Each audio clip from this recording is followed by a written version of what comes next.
Boa tarde, bem-vindo à grandiosa enciclopédia do Ludopédio, sexta temporada, capítulo 225. Continuamos à procura das histórias e dos protagonistas que fazem do futebol o desporto que move multidões. E com os rostos de sempre, Rui Miguel Tovar, jornalista, João Nuno Coelho, sociólogo. São eles que abrem todas as semanas o baú das recordações, que hoje nos remetem para o Vitória Futebol Clube. O Vitória está a celebrar os 110 anos. Fundado a 20 de novembro de 1910, o Clube de Setúbal atravessa uma crise provocada pela descida administrativa ao Campeonato de Portugal. Recordamos os grandes feitos do passado do Vitória. Chama-se Fernando Tomé, ocupou um lugar de destaque na chamada Era Dourada da equipa sadina. Vamos recordar na primeira pessoa alguns dos melhores momentos deste antigo médio com apetite para o golo, e que também passou por Sporting e União de Leiria. Nos cromossomas e no futebol é um lugar estranho, temos hoje o protagonista do programa no Sporting contra o Vitória e ainda um golo absolutamente glorioso de canto direto, sem olhar, num relevado britânico. E em tempo de aniversário em Setúbal, um dos seus grandes representantes enquanto jogador, onde passou uma dezena de anos entre atleta da formação, equipa principal e treinador, Fernando Tomé é o nosso convidado de hoje. Bem-vindo à grandiosa. E pergunto-lhe, para começar, que orgulho especial é este de ser vitoriano, de ser sadino, apesar de ter nascido no Porto? Olá, Carlos. Boa tarde ao João e boa tarde também ao Rui. Boa tarde.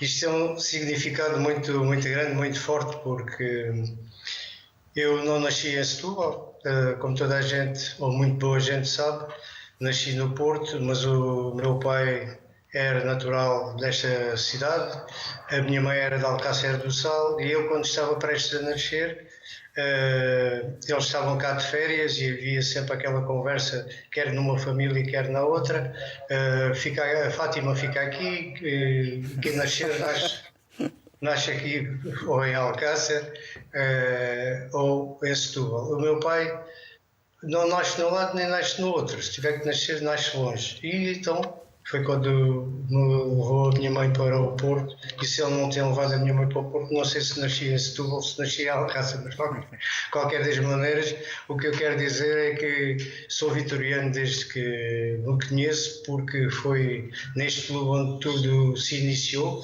apesar de ter feito um torneio popular para um clube de nome também, o Vasco da Gama, do bairro Santos Nicolau, e eu não posso esquecer porque foi na verdade com 12 anos para 13 que eu iniciei a minha carreira. Eu no Vasco da Gama? No Vasco da Gama, do bairro Santos Nicolau. Antes de ir para o Vitória? Antes de ir para o Vitória.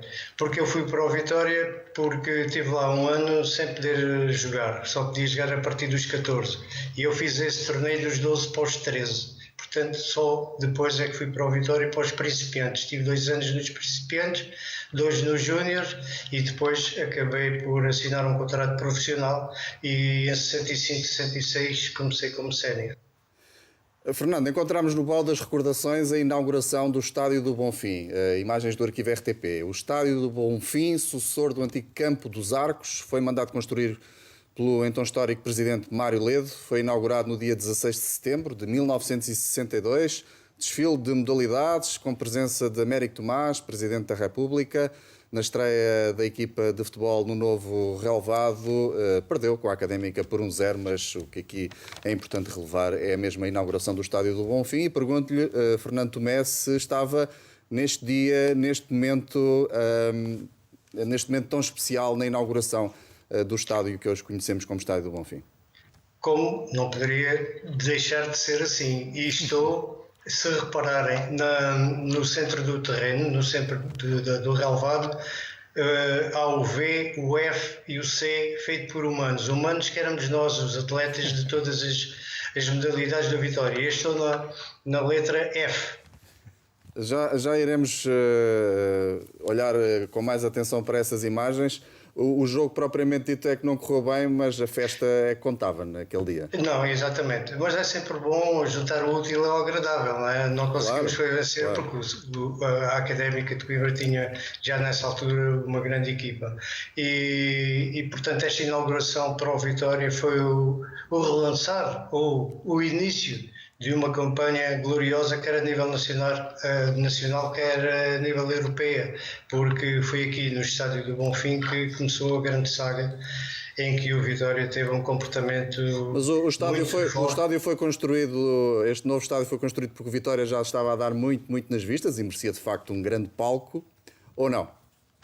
Sim, já merecia, porque o Vitória jogando no Campo dos Arcos, e foi aí também que eu comecei oficialmente a jogar, foi no Campo dos Arcos, porque eu comecei em 61, 62 no Vitória, nos principiantes, como disse anteriormente, e depois fizemos 2 épocas aí, antes de passar para o Estádio do Bonfim, para um pelado que havia, onde hoje é o Campo número 2, apelidado do Campo número 2, e então aí já o Vitória tinha ido, como deve saber também o Carlos, o João e o Rui. O Vitória foi à final da Taça de Portugal em 61, 62, estava na segunda divisão e estava a jogar no Campo dos Arcos. Já aí também se notava que havia uma grande evolução e que depois correspondeu inteiramente, porque a primeira grande jornada europeia contra o Saint-Étienne foi realmente o jogo inaugural do Estádio do Bonfim. Oficialmente. Este estádio que aqui estamos a ver a ser inaugurado é muito diferente do Bonfim atual? É um bocadinho. Aí nessa altura era o ex-libris, não da cidade de Setúbal, não do Vitória, mas inclusivamente do próprio país, porque tirando os 3 estádios dos grandes, realmente o Vitória, ao inaugurar o Estádio do Bonfim, era uma coisa que a nível do desporto nacional, e neste caso específico do futebol, e também do próprio atletismo, porque como deve saber, e nota-se, há uma pista de atletismo aí, do qual realmente o Vitória também tem tido, porque ao longo dos anos tem sido um clube atlético. E aliás até é curioso, porque o sucesso do Vitória, ou a época áurea do Vitória, inicia-se exatamente em 62, 63, com a subida à primeira divisão, e só volta a descer em 86, 87. Portanto, foram muitas décadas seguidas do Vitória no primeiro escalão, até porque antes disso tinha estado já bastante tempo nos anos 40 e também uma parte dos anos 50, mas estamos a falar de um período de 25 anos praticamente sem descer de divisão. Aliás, a Vitória é um dos clubes que participa na primeira edição da Primeira Liga. Exatamente, é verdade. Aliás, venceu em 3 das 4, exatamente. E durante os anos 60, e é curioso que estejamos a falar do Vitória, não é por acaso, obviamente, devido ao aniversário, mas também há essa particularidade de, estando hoje na terceira divisão, pela tal descida administrativa, há 50 anos foi terceiro classificado do campeonato. Portanto, passam 50 anos simbólico, uma das melhores classificações de sempre. O Vitória ainda conseguiria um segundo lugar em 1972, que é realmente impressionante, mas em 1970, portanto há 50 anos atrás, era o terceiro classificado e pode-se dizer, nomeadamente também devido ao sucesso na taça, a seguir aos... Vamos lá ver onde é que estava, Fernando. É o F? Na letra F está um de branco e eu estou atrás. Estou muito de branco. O primeiro está na fila, eu estou atrás desse primeiro que está. Esse é o Vasco, que é um rapaz meu amigo também, e a seguir estou eu. O que é que se sente ainda hoje ao recordar esta imagem? O que é que eu hei de sentir, Carlos? O que é que não sei, olha, é pele de galinha. Já. Imagina, até nós aqui em estúdio estamos com pele de galinha. Rui, o Vitória foi um dos grandes. Claro, e eu tenho boas memórias do Estádio do Bonfim e até vi alguns jogos do Vitória treinado pelo Tomé, o famoso jogo Vitória 0 Porto 1 com o gol do Futre. O famoso gol do Futre em 86, o Tomé era o treinador. Aquele em que ele parece um Fórmula 1, o Futre. Também. Devíamos ter posto essa jogada também. No programa da Fórmula 1. E o Tomé era o treinador, e eu lembro que o meu pai foi entrevistar o Tomé e o Arthur Jorge, tenho essa ideia, e depois disso fui ver muitos jogos ao Bonfim, porque era perto de casa, digamos assim, perto de Lisboa. Fui ver o outro jogo muito histórico, muito bom, Vitória 4, Porto 4, já numa era sem Futre, já 2 anos depois, já com o Rui Barros, portanto é diferente. E lembro-me, mais recentemente, do Tomé me ter ajudado em algumas entrevistas, sobretudo com Mourinho Félix, o pai do José Mourinho, para relembrar os tempos gloriosos do Mourinho Félix no Campo dos Arcos, quando ele era guarda-redes e defendia sem luvas. E foi o Tomé que me abriu as portas. Aliás, o Tomé acho que deve ter as chaves do estádio e até Se calhar já teve. da cidade. Se calhar já teve. Da cidade. Já tive. O Vitória de Setúbal nos anos 60 e 70 era, a seguir aos três grandes e ao Belenenses, o maior clube português em termos de futebol. Aliás, foi o primeiro clube português a ir a 4 finais da Taça em anos seguidos, o que significa muito. E é, a seguir aos três grandes, aquele que tem mais presenças em finais de Taça. 10, mais que o próprio Belenenses.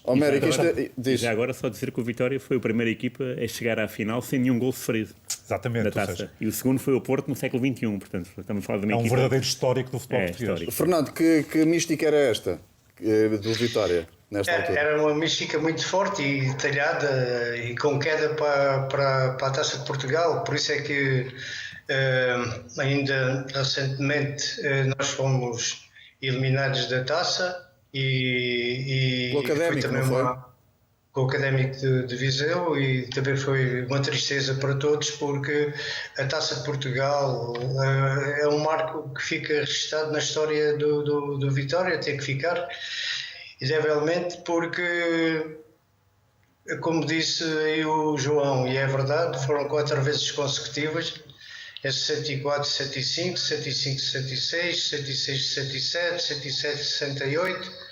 Depois há o interregno, depois voltou outra vez em 72, 73 e mais recentemente em 2004, 2005 e 2005, 2006. Está tudo na ponta da língua, está tudo na ponta da língua ainda, nessa memória. Um bocadinho. E grandes vultos, João, Rui e Fernando, grandes vultos que fizeram de Vitória grande. Estamos a falar com um deles, com o Fernando Tomé, mas obviamente ainda há pouco tempo dedicamos o programa ao Vítor Batista, que também jogou com o Fernando Tomé, mas estou a pensar no Jacinto João, o famoso JJ, antes do atual. Famoso tem uma estátua no estádio, é verdade. Famoso goleador também, famoso pelas suas folhas secas, o pontapé em folha seca. Estou a pensar nos defesas, por exemplo, uma geração de grandes defesas, como o Carriço, como o Conceição, como o Carlos Cardoso, que foi treinador também do Vitória várias vezes, o Vital, guarda-redes também. E já agora, o representante digno do Vitória no Mundial 66, o Magriço, o Jaime Graça. E aliás, aproveito para perguntar ao Tomé se ele, como é que era conviver com o Jaime Graça, porque toda a gente me conta que era um homem muito pacífico e extremamente afável. Recatado, sim, afável, mas que era um jogador imenso. E queria saber do Tomé como é que ele era em campo e fora de campo. Sabedor, era isso tudo, e o Falcido Jaime era sabedor do futebol jogado, ou não? E mais do que isso. Exatamente, e mais do que isso. Mas como eu estava a dizer, eu tive o privilégio de ter o Jaime antes de ele ir para o Benfica, na época de 65, 66, porque o Jaime vai para o Benfica em 66, 67, e depois do regresso do Benfica e do meu regresso do Sporting voltámos a encontrar. E de vez em quando aparecem fotografias, só para dar um pequeno exemplo, com o Jaime Graça, o Cardoso, eu, o Mirobaldo, o falecido Jacinto João, o Vaz, e eu costumo dizer que aquela equipa tinha um que defendia bem, 6 pautavam o jogo e 4 tinham que correr mais um bocadinho, que eram os mais novos. E dentro desses mais novos está o Formosinho, está o Caíca, está o Narciso. Eram esses que tinham que correr um bocadinho mais para que nós fizéssemos aquilo que fizemos na época de 76, 77. Nós tivemos quase ficámos a 2 pontos de ir novamente à Europa. Foi o Boa Vista, ficou depois a Académica com os mesmos pontos e nós ficámos a 2 pontos deles, e poderíamos ter, com um bocadinho mais de felicidade, ter ido outra vez novamente à Europa. Fernando, para as nossas novas gerações que não o viram jogar, como é que se comparava em relação ao futebol de hoje em dia, alguém que hoje espelhe toda a sua qualidade nos relevados portugueses ou mundiais? Com quem é que se compara melhor, o Fernando? Carlos, não sou muito apologista de dizer eu fazia assim ou fazia assim. Não, então, mas pronto, a sua posição nativa era médio? Eu era médio direito. Naquela altura jogava-se quase sempre num 4-2-4 ou num 4-3-3, e eu senti essa dificuldade porque eu estava habituado a jogar no Vitória, quer com o falecido Sr. Fernando Vaz, quer com o falecido Sr. Pedroto, em 4-3-3, e quando cheguei ao Sporting aquilo mudou um bocadinho. Jogava mais em 4-2-4 e eu tive algumas dificuldades em me impor, mas de qualquer das maneiras eu fiz muitos mais jogos depois. Também joguei lateral esquerdo, também joguei central, só não fui guarda-redes, mas fui num jogo a brincar e isso fui. Então pronto, não se quer comparar com ninguém, mas quem é que admira enquanto jogador? Não, cada um tem a sua maneira de ser e claro, cada um tem a sua maneira de jogar, e se me perguntar, eu uma ocasião disse em tom de brincadeira, mas que transportaram para o sério, eu gosto de jogar livre do meio para a frente. Isso toda a gente gostava, não é? Mas agora, hoje em dia, já naquela altura, havia obrigatoriedades que eram não muito rígidas taticamente, mas que, na verdade, já tínhamos que cumprir o mínimo dos mínimos para que as coisas resultassem em êxito. Sentia-se melhor na pele do jogador ou de treinador, que a carreira que abraçou depois de 1980? Jogador. Claro, muito porque bem. O treinador está sempre na corda bamba. Ainda não me respondeu à tal pergunta, porque eu gostava de saber quem é que gosta mais em termos de médios do futebol atual. Ou não? Ou não tão atual? Até há um grande naipe de bons médios. Nós, nesse aspecto, felizmente, e com cartas dadas, e a prova é que a grande maioria não está a jogar no nosso país porque realmente tem categoria suficiente para estar noutro tipo de futebol que não o nosso, apesar do nosso também ser forte.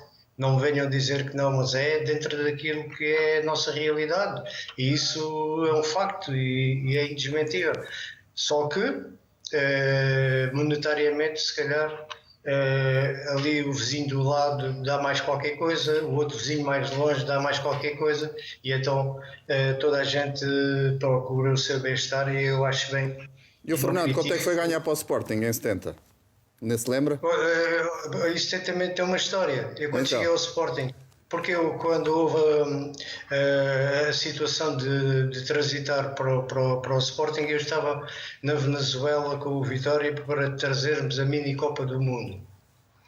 Também é um marco histórico e que realmente perdura para sempre no pensamento e na mente de todos os vitorianos, porque foi conquistada contra adversários de peso no futebol europeu e mundial. Foi o caso do Santos do Brasil, o Chelsea da Inglaterra, o Werder Bremen da Alemanha e nós. E conseguimos trazer esse bonito troféu. Mas como eu estava a dizer, eu estava em Caracas, quando um vosso colega jornalista, e eu vou dizer o nome, o saudoso Sr. Viriato Mourão, que era do Record e do extinto Diário Popular, me telefonou às 4h30, 5 da manhã. Eu estava no quarto com o Wagner e ele estava-me a dar a indicação e a notícia de que se eu sabia que tinha ido para o Sporting. Eu disse, não, eu sei que sou jogador de Vitória. E ele disse, não, já foi ontem à noite ficou tudo certo. Quando eu cheguei a Lisboa, fui depois informado que tinha que ir a Lisboa para tratar da minha situação pessoal. Então não foi tido nem achado quando foi para o Sporting? Não fui. Tive uma conversa antes, mas não fui tido e achado. Foi depois. E então eu estava o Sr. Abrançorim, o Sr. Coronel Lobo da Costa, o Sr. Fernando Vaz, e o Dr. Brás Medeiros. E a determinada altura começam-me a dizer, tu vais ganhar X, tu vais ganhar Y. Eu disse, olha, para a porta que entrei vou sair. Porque eles queriam me dar o dobro do que eu ganhava aqui no Vitória. Eu ganhava 2,500, queriam me dar 5 contos. E eu a determinada altura disse não. E então eu quero ganhar aquilo que ganha o jogador mais caro do Sporting. Eles olharam uns para os outros e disseram, então espera aí que a gente já te diz. E então apresentaram uma proposta do qual eu aceitei, só que mais tarde vim a saber que esse jogador, o mais caro, recebia muito mais do que eu. Olha, muito obrigado pela partilha desta história fantástica, Fernando.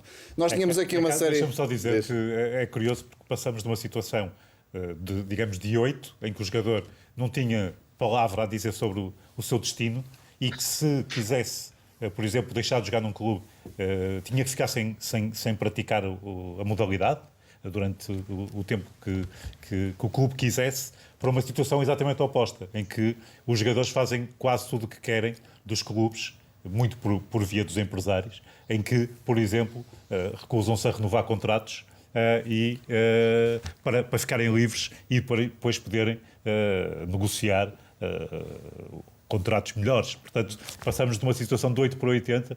É caso para dizer que era necessário aqui um meio termo qualquer que defendesse tanto o jogador como o clube.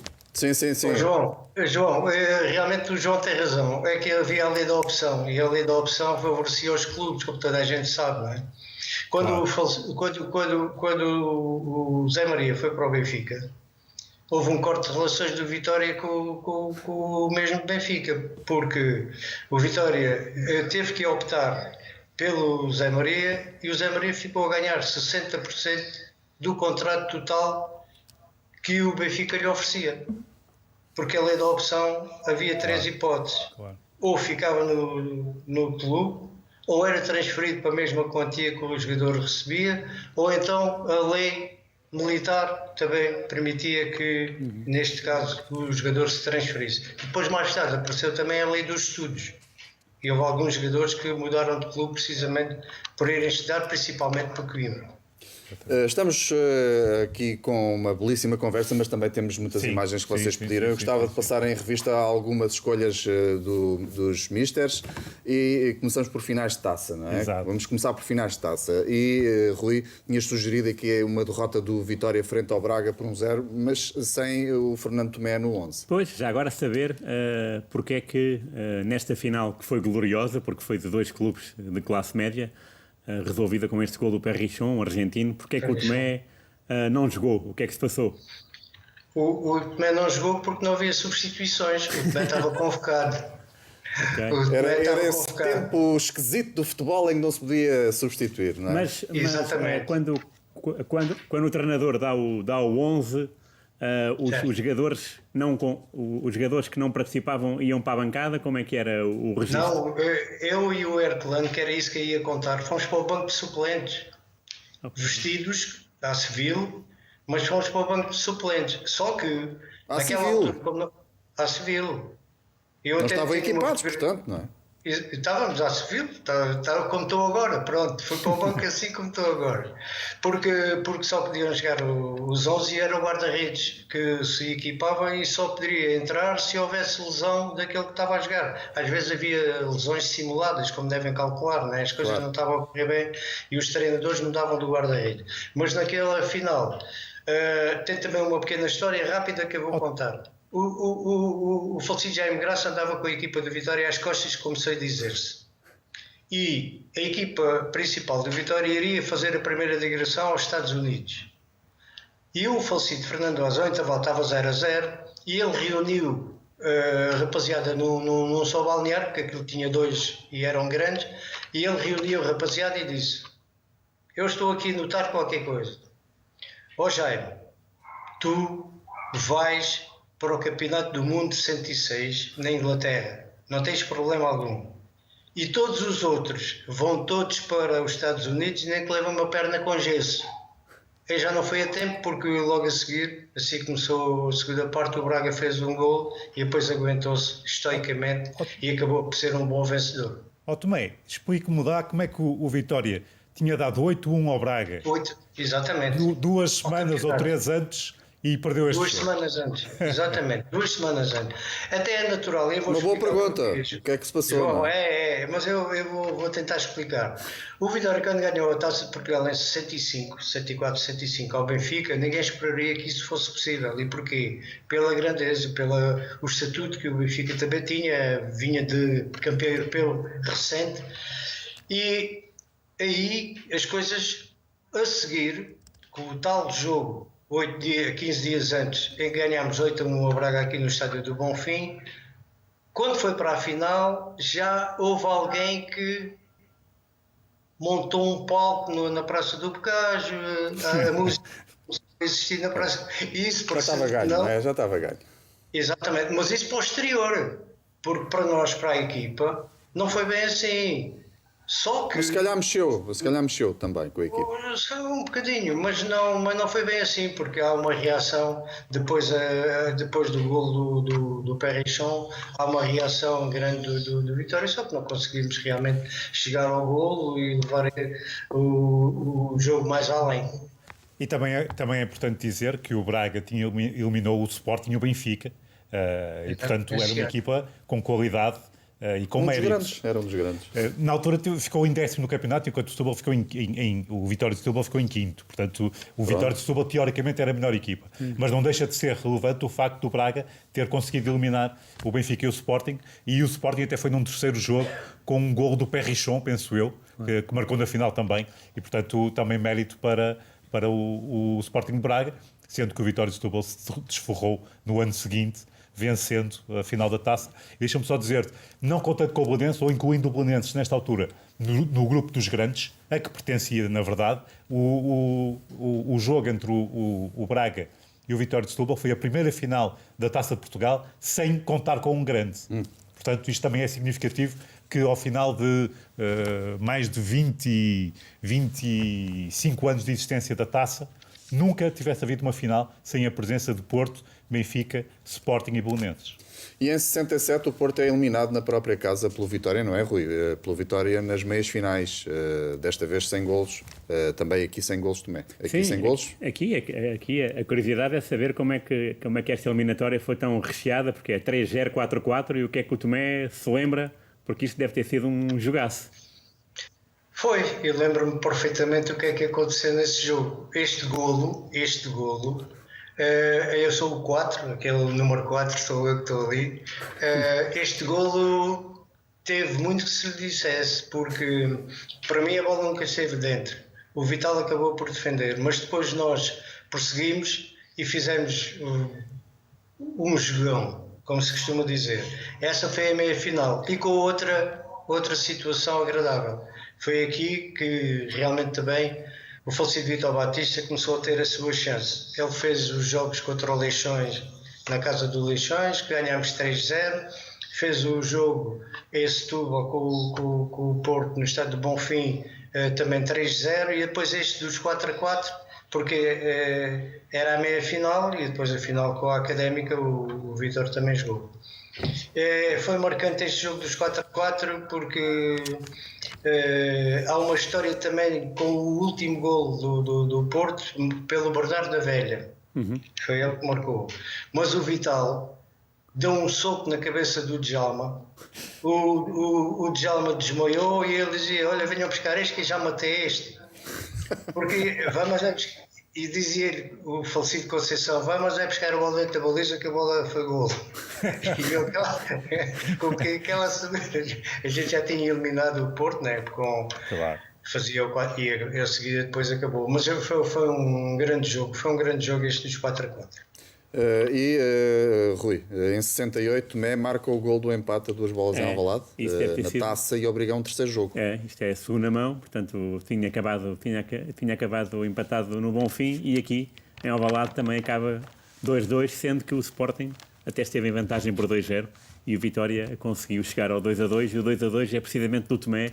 E queria saber o que é que recordações traz ao Tomé este. Deve ter sido uma gloriosa tarde. Foi porque nós, esse gol levou-nos a que fôssemos fazer o terceiro jogo ao estádio do Restelo.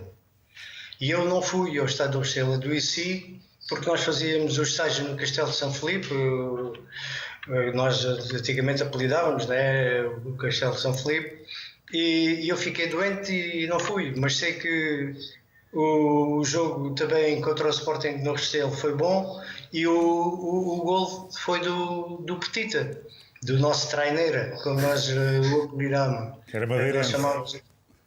O Petita, o traineira. E ele foi de penalti, ele escorregou, segundo me contaram, porque eu não vi, mas ele, segundo constou, escorregou quando foi bater o penalti. O Carvalho foi para um lado, a bola entrou devagarinho, e quando no final os jornalistas lhe perguntaram: então como é o penalti? O penalti é assim que eu faço, é em queda.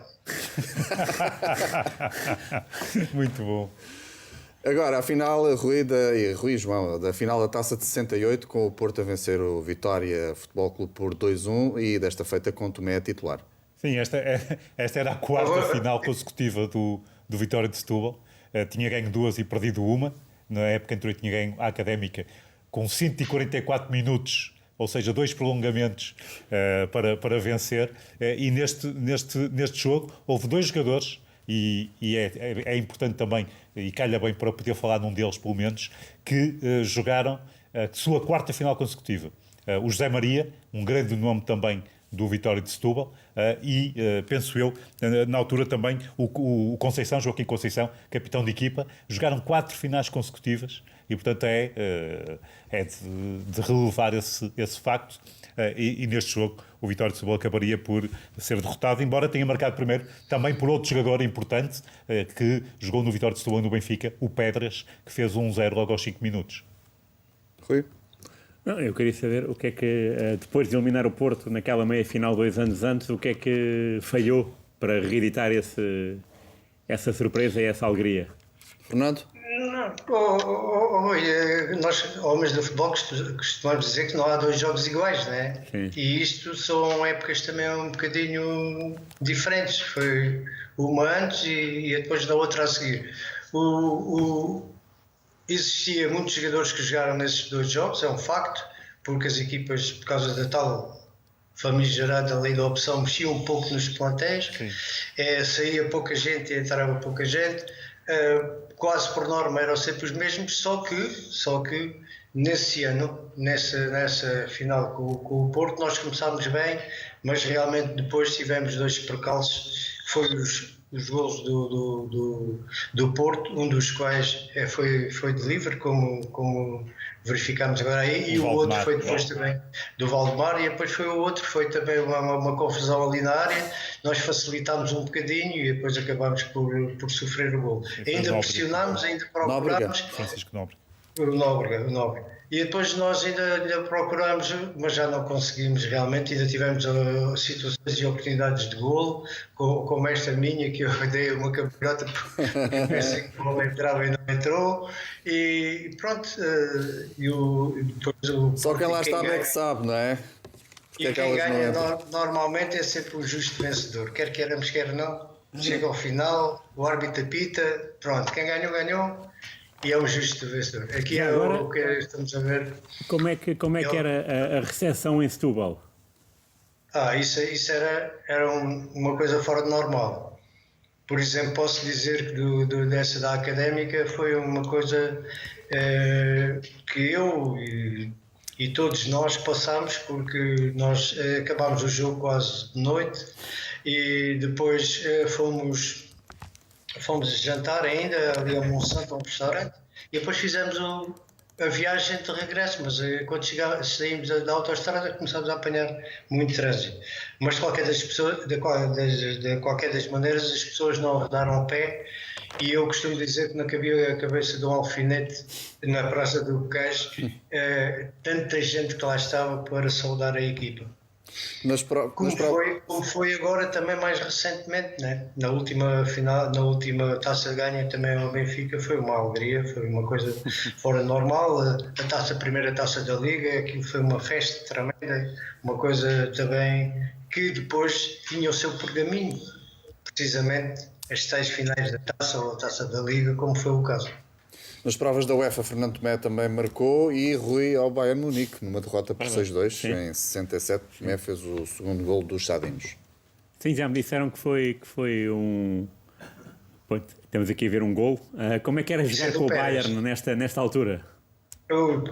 Olha, outra história. Foi a única vez que o Carriço acertou. O Carriço costumava dizer, quando a gente ia fazer estes jogos internacionais ou contra outros, amanhã vai-se dar a goleada histórica. E quando acabou este jogo, ele chegou ao pé de nós e disse: eu não risei que era a goleada histórica. João, como é bom falar do Carriço. Como é que era nestas viagens internacionais? Como é que era? O Vitória levava cozinheiro? Como é que era a vossa alimentação? Nós não levávamos cozinheiro, nós levávamos era a alimentação. Nós chegámos a levar bacalhau e vinho tinto. E então depois via, né? Nós levávamos e eu... Fernando, este é o seu golo. Este penso que este é o seu golo. É o meu, é esse guarda-redes que acho que não valia nada, por isso é que ele marcou o golo. o Maier. Exatamente. Esse monstro da baliza. É com o pé esquerdo, Veja lá. Pronto. Porque a minha estreia nas competições europeias também foi contra um clube banal, a Juventus de Turim. Ok. Temos aqui mais um gol também na UEFA, desta feita ao Linfield da Irlanda do Norte, vitória por 3-0. Fernando Tomé faz o primeiro dos 3 golos. Vamos ver também essas imagens. É verdade. De cabeça. Aí está. O Vitória, nesta altura, teve participações europeias excelentes, inicialmente na Taça das Cidades com Feira, porque não havia ainda a Taça UEFA. Havia esta competição que hoje em dia, aliás, nem sequer o palmarés é oficial para a própria UEFA.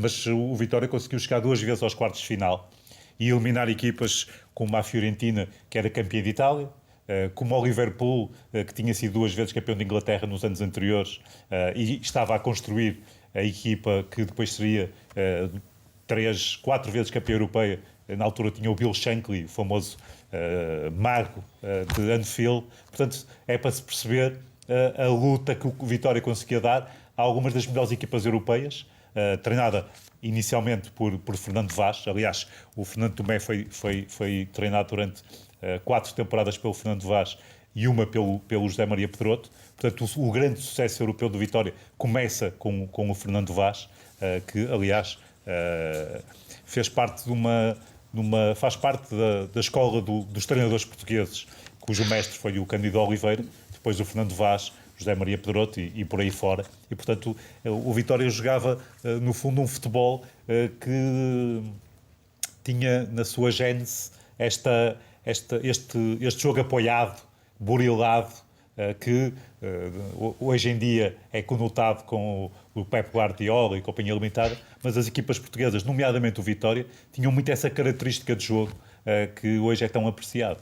Em 68, único hat-trick do Vitória na Europa, frente aos franceses do Lyon, e Fernando Tomé fez o segundo, o terceiro e o quarto golos, aos 32, aos 57 e aos 70 minutos. E Tomé, o penalti a seguir, o 5-0, também tem uma história, não é? Tem história. Eu nunca tinha pedido nada, mas como tinha feito os 3 golos, costuma-se dizer que estava com o pé quente. Até poderia ter falhado, mas poderia ter a oportunidade de, em vez de fazer 3, fazer 4 golos, né? Mas o Sr. Fernando não me deixou marcar e depois, mais tarde, eu fiquei aborrecido, como deve calcular, mas mais tarde compreendi porque é que ele fez isso, porque o Petita era um goleador nato, era suplente, tinha acabado de entrar e ele queria desmoralizá-lo. E conseguiu porque, na verdade, o Petita tinha uma característica muito boa, estava forte, bola parada, bola em movimento, e então foi mais um jogador que foi recuperado e eu aí perdoei aquela situação de não deixar marcar o penalti. Coisa que outrora eu andei quase uma época inteira, a posterior, depois da outra vinda do Sr. Fernando Vaz em 76, 77 para o Vitória, ou 77, 78 ele começou e depois ficou o Cardoso como treinador. Andei quase uma época inteira a dizer, se houver uma grande penalidade, marca o Tomé. Nunca houve uma grande penalidade, nunca marquei. Na UEFA, muito bom. Aqui é mais um gol, aqui é o terceiro, do hat-trick. Aqui foi uma interseção a um jogador do Lyon que ia para dar a bola, interceptei o lance e acabei de fazer o gol. Rui, é o único hat-trick do Vitória na Europa. Na Europa, espetacular. Isso é e o Vitória, como já disse aqui o João e o próprio Fernando, tem uma história imensa na Europa que iria continuar nos anos 70 com grandes jogos com o Leeds, com o Tottenham, sobretudo com equipas inglesas. Já agora perguntava ao Tomé como é que era jogar em Liverpool, se realmente era diferente a velocidade dos jogadores e o barulho de ensurdecedor dos adeptos. Como é que era conviver com isso? era um bocado complicado, Rui. E eu recordo-me perfeitamente aquilo que o falecido Sr. Pedroto nos transmitiu na palestra. E aqui também foi meio caminho andado para nós conseguirmos estar a ganhar por 2-0. Esse jogo em Liverpool, nós estávamos a ganhar por 2-0. E ele, na palestra, disse: ele tinha uma força de expressão que eu não posso dizer, porque o Sr. Pedroto, e cada Não 3 se pode dizer em 4 televisão, não é? Exatamente. O Sr. Pedroto, em 3 palavras, dizia 4 palavrões. Estava habituado a isso, nós nem tanto, mas ele depois disse-nos: bom, então nós vamos jogar, quero uma peladinha a 2 toques. E ficou tudo a olhar uns para os outros. E o que é que o Sr. Pedroto quis dizer com uma peladinha a 2 toques? Era roubar a bola ao adversário, não os deixar ir para os flancos onde eles eram exímios nos cruzamentos, na tal técnica que eles tinham. Nós tínhamos a habilidade nata, eles tinham a técnica. E então, a gente chegou lá, fizemos em princípio aquilo que o Sr. Pedroto disse, e como toda a gente se recorda, acabámos por eliminar esse grande clube que já aí era muito forte e muito grande a nível europeu, e foi para nós uma satisfação, porque voltámos lá depois da seleção nacional, em que foram 7 jogadores do Vitória, mais o Sr. Pedroto, que foi pedido emprestado, e jogámos 6, só não jogou o falecido Vital, porque jogou e foi a estreia do Zé Henrique. Isto está tudo conjugado. O Sr. Pedroto foi pedido por acaso. Foi pelo aquilo que nós conseguimos brilhantemente fazer contra o Liverpool. Muito bem, o nosso tempo está praticamente no fim e vamos passar às nossas rubricas finais, mas no fim de tudo gostava de lhe perguntar, eu vá pensando na resposta, até que ponto é que esta situação do Vitória Futebol Clube está a interagir negativamente com a cidade, como é que a cidade está hoje em dia, Fernando, e se acredita que o Vitória pode dar a volta rapidamente a esta situação em termos desportivos? Será a sua última resposta?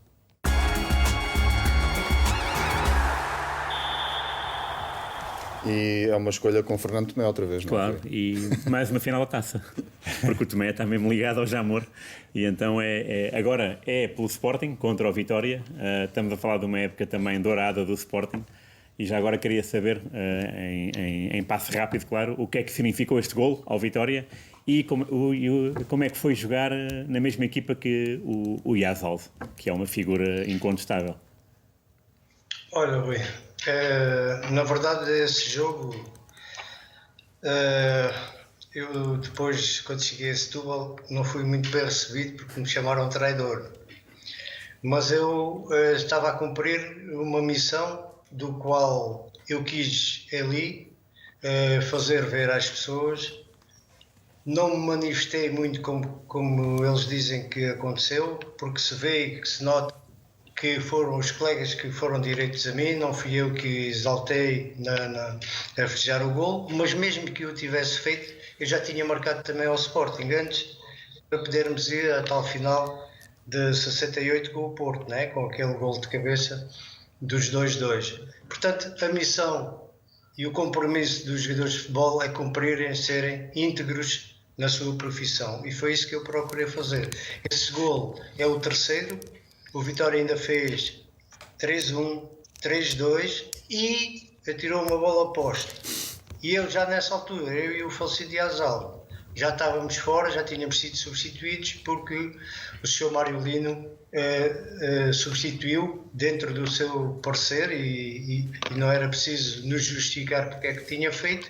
Foram se calhar os marcadores dos golos e ele depois, o Vitória poderia nos ter surpreendido na parte final, mas foi um grande jogo em que realmente nós acabámos por triunfar bem contra uma equipa que, lá está, mais uma vez, com o capricho de estar presente em finais e dar tudo por tudo, mas quem estava do outro lado é que foi mais feliz e foi o que aconteceu. Fernando, o nosso tempo acabou mesmo numa frase, aquelas duas perguntas que lhe fiz há pouco: como é que está a cidade e se acredita que o Vitória vai dar a volta por cima rapidamente? Eu, quando me falam nisso, a tristeza invade-me, por todos os motivos e mais alguns. Somos milhares e milhares a sofrer. Não é por qualquer motivo que nós estivemos agora aqui nesta conversa e neste programa. E eu e milhares, volto-me a repetir, mas se calhar nós, aqueles que andamos com o emblema encostado ao coração, sentimos um bocadinho mais dolorosa aquilo que está a acontecer ao Vitória.